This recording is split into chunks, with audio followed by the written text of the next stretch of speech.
4 years ago, I was diagnosed with stage 4 cancer and told that I had 5 days left to live. Now, I'm facing a whole different challenge, becoming a professional paddle player. In this episode, I am once again being personally coached by Timo Dietz, the former German #1. This time, Timo gives me some incredible advice on a mistake I always made, and you can instantly see the improvement after just minutes. Once again, so much value, not just for me, but everyone watching. Also, thank you for your feedback on the camera angles. We've adjusted the editing already, and we will reposition the cameras in the future. Before we start the session though, Timo had to ask me a very important question about my journey to become a pro. Was die wirkliche Intention bzw. der wirkliche Weg zu diesem Profipunkt sein soll. Weil es ganz viele verschiedene Ansätze gibt, an diesen Punkt zu kommen. Und das entscheidet nämlich sehr viel auch, inwiefern man 5 Stunden konzipiert oder unabhängig von mir 100 Stunden konzipiert und vor allem, welche Impulse man mitgibt. Weil es gibt einmal, ich sag mal, den komplett technisch-sportlichen Weg. Angenommen, man hätte jetzt einen gleichwertigen Partner an deiner Seite und man baut ein Team zusammen auf, an dieses Level zu kommen, mit dem Ziel, an dieses Level zu kommen. Ja. Geht es nur um die Story quasi von einem Hobby-Amateurspieler hin zu, ich habe mein internationales Turnier mitgespielt, habe dort meinen ersten Punkt mitgenommen, weil wir die erste Runde überstanden haben. Ja. Diese Intention zu verstehen, weil da haben wir ganz, ganz viele Ableitungen, die wir daraus finden können, wie wir dir wirklich helfen können. Ja, eher Letzteres. Also mir geht es jetzt gar nicht darum, irgendwie langfristig mit das Niveau oder... Mir geht es mehr um das Ziel, mehr um die Story, mehr um das zu erreichen. Ja. Einfach so die Journey dahin. Und mein Partner wird wahrscheinlich ein deutlich höheres Level haben als ich. So, dass es nicht auffällt von außen. Ja, genau. Nicht aufzufallen, dass man nicht der Profi ist. Okay. Genau. So ist umformuliert. Genau. Okay, das ist schon mal cool für mich zu wissen einfach. Ja. Weißt du? Sehr viel Matchpraxis, sehr viel auch zu spielen, um so ein bisschen dieses strategische, schlaue Spiel auch zu zeigen. Weil das sind die größten Shifts, die man eigentlich im Paddel machen kann. Gerade wenn man schon das Ballgefühl mitbringt, was du hast. Du bist jetzt kein neuartiger Ballspieler, der es noch nie vorher gemacht hat, sondern dieses Spiel wirklich zu verstehen, diese Schach zu checken, was dahinter steht. Das ist der größte Hebel, um halt dieses Niveau wirklich mitzuspielen. Ich hatte vor ungefähr 2 Jahren, als wir mit dem spanischen Team unterwegs waren für diese La Liga und die spanischen Turniere, da hatten wir mal einen Coach dabei, der auch mit Tapia schon viel trainiert hatte, mit Bela früher. Und der meinte, egal wie gut ihr werdet oder auch nicht, es gibt 2 Bälle, die können Profis immer in Perfektion. Und mit diesen 2 Bällen könnt ihr alles gestalten. Das ist dieser flache, langsame Ball und der Lob hinten in die Mitte. Mit diesen Bällen kriegt man einfach alles strategisch aufgebaut. Es ist gar nicht immer dieser perfekte Lob hinten in die Ecke, der dann wirklich reinfällt, sondern vor allem auch der Kommunikation erzwingt und halt keine Winkel eröffnet. Bei Padel wird einfach auch bei den Profis nicht so gedacht, wie kann ich immer zerstören, finalisieren, sondern wie kriege ich den Gegner wirklich in die Bredouille? Wie kann ich Fehler erzwingen? Nicht, wie kann ich unbedingt den direkten Punkt machen. Und das sind Bälle, womit du wirklich richtig smart aufbauen kannst. Dieses Tempo, schau dir an, welche immer am zwingendsten waren gerade, wo ich tief runter muss, Arsch auf den Boden. Die ich da in die Ecke spiele. Herrlichst. Das ist eigentlich auch immer der Punkt, wo ich dann nach vorne rennen muss. Exakt, genau. Weil der Bounce hochkommt. Okay. Genau, es ist nicht der Lob, der immer als Gamechanger gilt, sondern gerade den Mut zu haben und dann mit den Cojones wirklich auf so einen Chiquita auch ranzurücken und damit wieder Präsenz zu zeigen. Ja. Weil das passiert nämlich schon mit der Entscheidung. Das ist dann nämlich kein Abwarten, sondern wenn ich weiß, ich will einen Chiquita spielen, komme ich schon mit dem Chiquita nach vorne. Ja. Das spart nochmal oder lässt sich 1 Meter extra gewinnen, um dann wirklich cool zu stehen. Und den Lob, den du meinst? Das ist wirklich, dass der mit Backspin wirklich ganz einfach hinten in die Mitte reinfällt. Wenn du diese 2 Bälle alleine hast, dann kannst du schon gegen jeden Spieler auf dieser Welt spielen. Du baust, wenn du den richtigen Moment gleich hast, genau diesen Lob mit ein. Okay. Wenn du dich wohlfühlst, nicht aus der Bredouille, wenn du cool stehst, sagst, ey, völlig solide, souverän, jetzt habe ich die Zeit, hier oben mal diese Decke auszutesten. Okay. Ich bin gespannt, wo du den Lob reinsetzt. Ich bleibe hinter der Linie die ganze Zeit?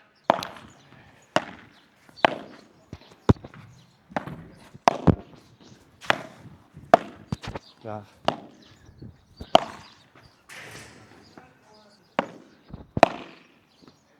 Gut.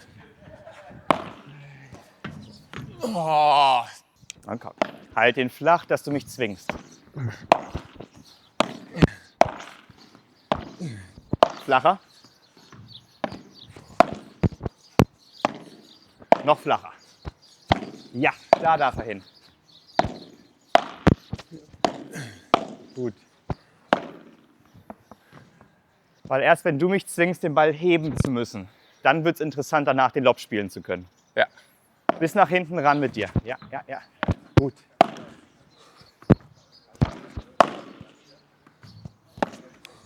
So.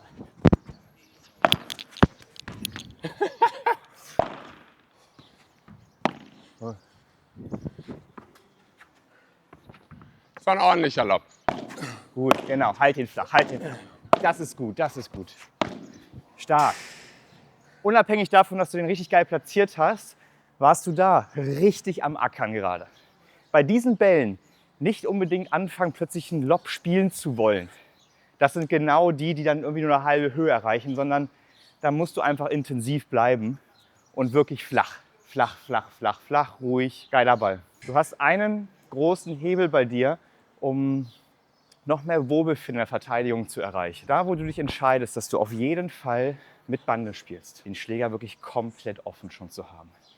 Bei 1, 2, 3 Bällen hast du es eben bewusst gewählt, aber tendenziell bist du da noch zu geschlossen, Okay. weil du sie dann nicht rausbekommst. Da, wo es richtig knapp wird, wo du meistens dir auch sagst, fuck, Arsch an die Wand, ich muss eigentlich näher weiter zurück, da kann der Schläger schon so warten. Okay. Das sind genau diese Bälle, Kelleck, oder genau, wenn du sie gehen lässt.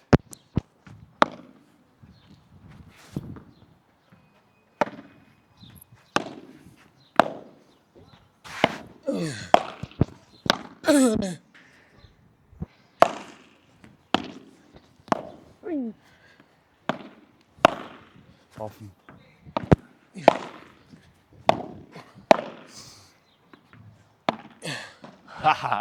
Ich habe schon gehofft. Gucken, was kommt. Wäre ein ordentlicher Lob gewesen, glaube ich. Besser, dass du da keinen Topspin mehr wählst. Egal auf welcher Höhe du die Bälle spielst. Wir machen das gleich mal, dass du jetzt mal vor ins Netz kommst. Ja? Und achte mal bitte darauf, dass ich, egal auf welcher Höhe der Ball abspringt oder was ich vorhabe, ich kann immer so sein. Weil ich kriege ihn so hier hinten rausgearbeitet. Ich kriege ihn aber auch hier gerade durchgespielt. Und mit dem gleichen Griff kriege ich aber auch den Lob hin. Okay. Das heißt, der Griff verrät gar nicht, was du tust. Oh, immer mit offenem Ich Präparieren. werde es dir gleich mal im Extrem mal zeigen. Komm du mal vor.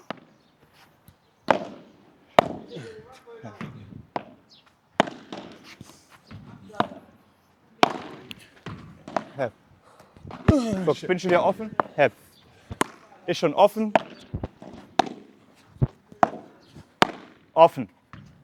Und so kann ich den ohne Probleme legen, weil der Schläger nur wartet.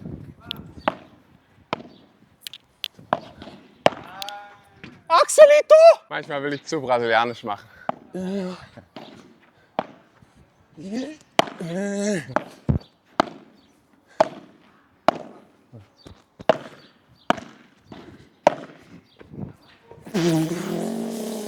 Guck mal, ich bin offen, offen, offen, offen und kann dann damit durchgehen. Offen, offen, offen. Hep.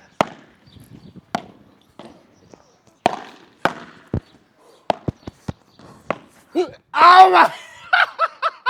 Diesen Griff Ja. habe ich nicht nur hier, sondern kann auch von hier extremen Druck mitgeben und ihn auch wieder radikal flach auf dich bringen. Das heißt, du gehst so dran, so, auch wenn er hier hoch bounced, du hast einen offenen Schläger. Der Schläger ist bei mir immer am Ball dran. Und deiner ist aktuell ein tendenzieller geschlossen. Und damit tendiert man dazu, halt irgendwie einen Topspin spielen zu wollen. Aha. Und das sind die Bälle, die gerne in so ins Netz bei dir reinrasseln, weil du ihn nicht heben kannst damit. Okay. Und schön. Offen, offen, offen hier und kann trotzdem mit dem dann den spielen. Kein Verrat an mich selbst, dass ich jetzt defensiv werde, sondern ich kann damit alles tun. Zwischen sehr flachen Bällen zu wechseln mit Bällen, die höher abspringen, dass du jedes Mal schaust, wie du genau mit der offenen Haltung mal umgehen kannst, um zu sehen, welche Potenzial das eigentlich mit sich bringt. Okay, ich spiele flach oder Lob oder? Alles möglich. Auch wenn der Ball hoch abspringt, kannst du auch genau mit dem offenen mal wirklich mit dem Backspin dann bam. Okay.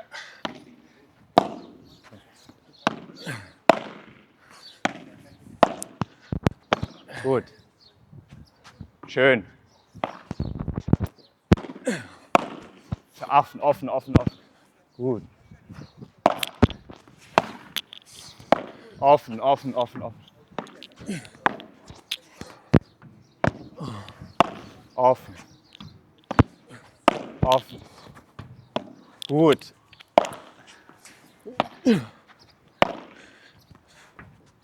Gut.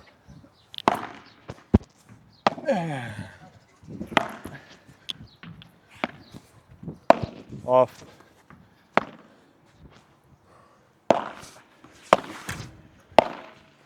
Ja. Was du dir anschauen kannst, ist, du bist jetzt oft perfekt vorbereitet, liebst es in dem Moment aber dann nochmal auf diesen Topspin umzusteigen. Und das macht den Ball immer sehr schnell, wenn das Level der Gegner ansteigt, wirklich vorbereitet zu sein. Sonst kommst du irgendwann in diesen Ballwechsel nicht mehr hinterher, beziehungsweise am Reagieren, als wenn der Schläger wirklich vorbereitet ist. Das macht einen riesengroßen Unterschied, dann halt nicht mehr diese Bewegung plötzlich zu haben, wo der Schläger gerne gerade noch herkommt, als wirklich, es ist wie so ein Chauffeurservice. Ja? Du chauffierst den Ball mit deinem Schläger. Ich bin, wenn ich mich entscheide, der Ball passiert mich oder ich lasse ihn passieren, dann bin ich schon da. Und der eigentliche Schlag passiert wirklich aus den Beinen heraus, dass hier gar nicht mehr viel passiert. Du bist super vorbereitet, da unterscheidet uns gar nichts, aber dann kommt gerne nochmal eine schöne Schleife und Topspin hinter, obwohl alles schon perfekt war. Sowohl unten als auch oben, ne? Okay. Strategisches Spiel. Wir spielen wirklich Punkte gegeneinander. Ja. Und deine Aufgabe ist es, der Ball darf bei dir nicht aufkommen. Der darf bei mir nicht aufkommen. Punktgewinn bei mir, wenn der Ball bei dir aufkommt. Boah.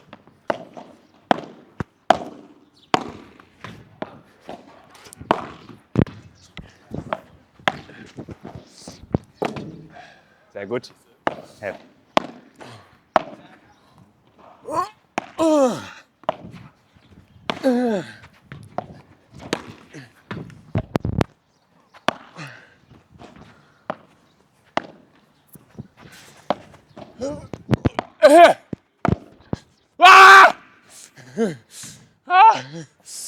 Gegen welche Gegner hilft denn so ein Spiel, was du jetzt gerade, oder ich dir aufgedrückt habe, nicht was du frei gewählt hast, sondern das, was ich dir gerade aufdrücke, den Ball nicht aufkommen zu lassen? Gegen wen kann das hilfreich sein? Ich würde sagen, gegen Leute, die ein bisschen stärker sind als du. Genau das ist es. Diese Netzposition nicht aufzugeben. Wir gehen ins Spiel.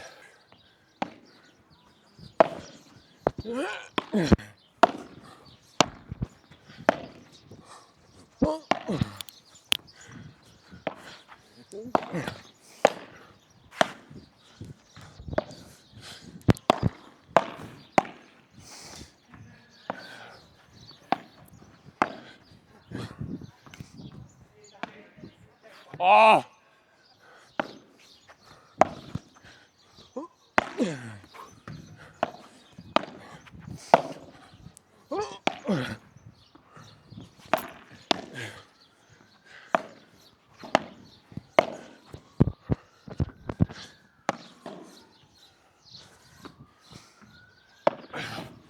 Oh my God. He made a mistake. Hallelujah.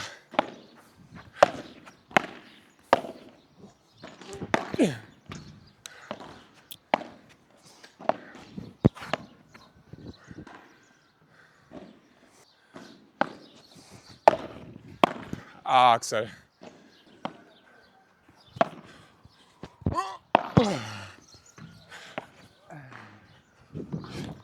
Jetzt aus.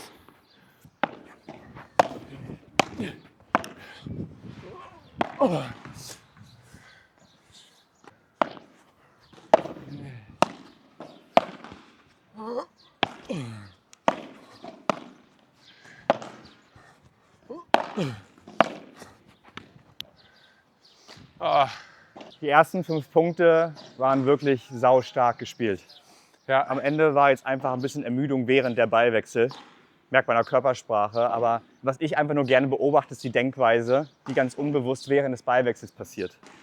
Daran erkennt man den größten Fortschritt, was in Situationen des Reagierens passiert, Ja. wo auch der Reflex sich mit reinschaltet. Was dann passiert, das ist wirklich entscheidend. Und das hat mir gerade sehr, sehr gut gefallen. Nice. Bei den ersten Punkten habe ich es gemerkt und dann war einfach Puste auch weg. Ja, genau. Und dann ist mir aufgefallen, alle so. Es war sehr smart aufgebaut, cool zu Ende gespielt. Also Was ich manchmal merke, ich habe dann diese Intuition zu pressern Und dann in der letzten Sekunde ändere ich meinen Schlag manchmal.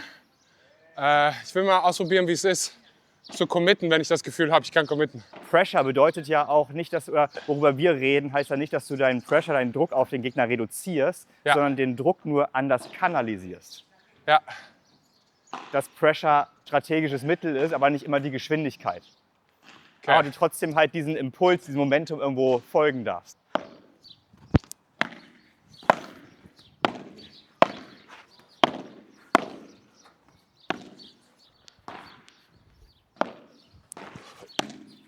Oh mein Gott!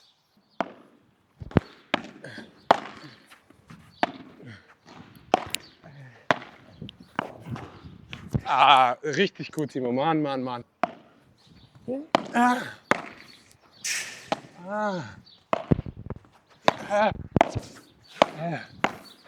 Look at me. Yes! Genau den habe ich gemeint.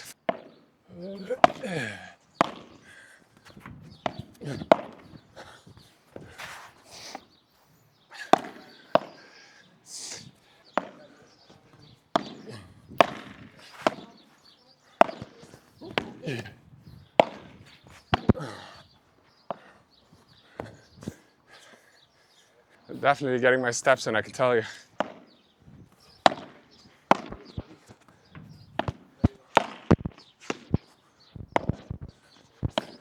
Oh, Axelito.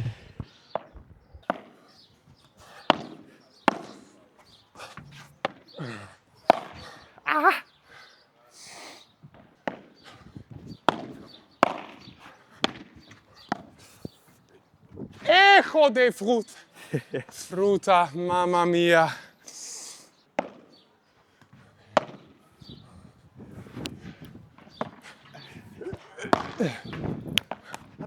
Go home. Just go home.